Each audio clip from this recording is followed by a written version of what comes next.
பொதுவாக 3 விதமான ப்ரஷஸ் இருக்கு. Soft, medium, hard. இப்போ வந்து நம்ம சாஃப்ட் ப்ரஷஸ் பற்றி பார்க்கலாம். இந்த சாஃப்ட் ப்ரஷ் வந்து எல்லாரும் யூஸ் பண்ணுறது.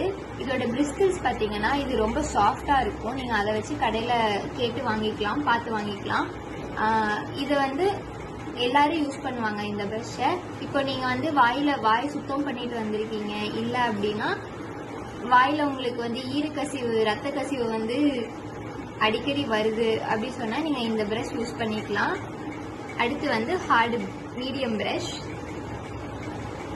மீடியம் ப்ரஷ் பார்த்தீங்கன்னா இந்த பிரிஸ்கிள்ஸ் வந்து உங்களுக்கு ரொம்ப சாஃப்டாகவும் இல்லாமல் ரொம்ப ஹார்டாகவும் இல்லாமல் இருக்கும். இது வந்து ஒரு ஹெல்தியான ஈருக்கு வந்து யூஸ் பண்ணுது. இதையும் நீங்கள் எல்லாரும் யூஸ் பண்ணிக்கலாம். அடுத்து ஹார்ட் ப்ரஷ். ஹார்ட் ப்ரஷ் வந்து இது வந்து ரொம்ப ஹார்டாக இருக்கும். அது நீங்கள் வாயில் வச்சு விளக்கும் போது ஈரக்கசிவு, ஈரில் ரத்த கசிவு, ஈரு இறங்குறது, அந்த மாதிரி பிரச்சனை வந்து நிறையா இருக்கும். அதே இந்த ப்ரஷ்ஷில் பார்த்தீங்கன்னா பின்னாடி வந்து இந்த மாதிரி சொரன்னு ஒரு பகுதி இருக்கும். இது வந்து நாக்கை சுத்தம் செய்யறதுக்காக யூஸ் பண்ணிக்கலாம். கொடுக்க மாட்டாங்க. இது வந்து மோஸ்ட்டாக ரெக்கமெண்ட் பண்ண மாட்டாங்க. ஏன்னா இதனால வந்து ஈரில் பிரச்சனை வந்து நிறையா வரலாம்.